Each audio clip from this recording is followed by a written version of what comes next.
Wasuru Nyakoramo gikone to koro tend county ma Mombasa ocholo omenda mayo milion 800 ni jotije chiegni 300 mosebedo ka bando omenda go bang' tieko tijgi kendo dhi retire. Kaka jafwambo marwa ma Mombasa George Aoko leronwa moko kuomgi ne onyiso mor bang' yudo omenda no kendo singo mar dok kaluo bang' kwamo e boma ma Mombasa e thuolo malach bang' retire.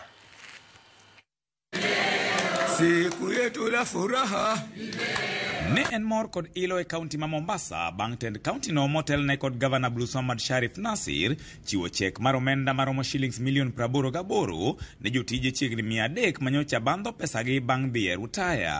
Mimi nilikuwa nasema nataka niuibie nyimbo moja fupi kwa governor kabla hajaongea. E nyasi no mane obagi ya Peace Governor, moko kuom jotije go ne jonyiso fuongruok mane giyudo kendo singo mar dok e miechgi kaluo magikone gisedak ne higni buora nyaka ne gidhi e retire.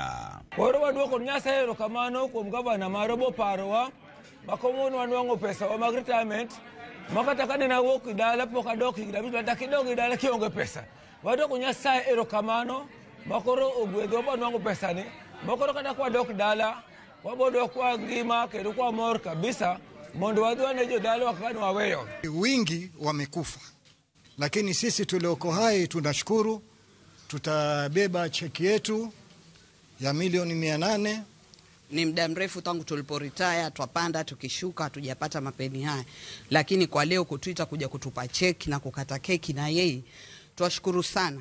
Esechego gogo, migao mochung'ne chenro mag jotiche kaunti ma Mombasa ne osingo mar chiwo negi tiegruok ewi kaka gidhi tiyo gomenda no mondo mi kik giyake ni mar odonjo dichiel. Yudo ka ng'enyne kaka koyudo pesa kaka koro giyudo pesa kawuono to nitie chudhe morito gi oko. Baso bang' ndalo matin yudo ng'ato nyicho yudo pesa to pesa ne orumo. Koro wadwa timo chenro mar training jok mose retire, jok machiegni retire gi joma odonjo e tich manyien. Anaja auksiaya ugenya ligega to nalgero dala na kuto to dala na sanu yugulo chalga manene otho Mombasa. Koro ka dok dala adwa loso dala adwa timo biashara maber mona konjo nyuola mani dala baba na mama lekseto te koro wete na mani dala.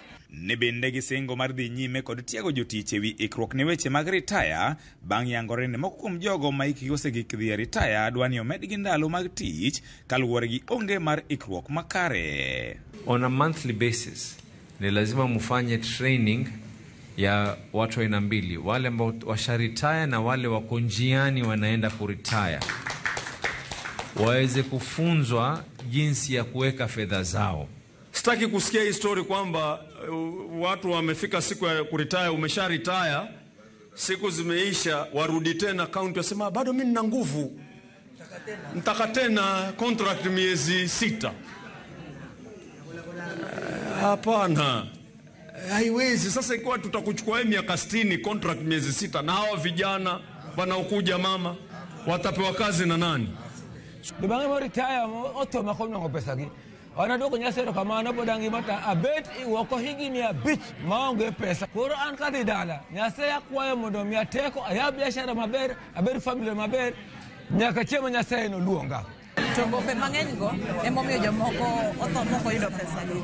Lakini king'iyo regime kaka nyocha chakore sa kochopo giko dwe pesa ming'ado itero gisani kaka wadhi niendi machene ni ka ng'ato retire to dhi apply pesa neno to yudo. George Aoko, Ramogi TV, Mombasa.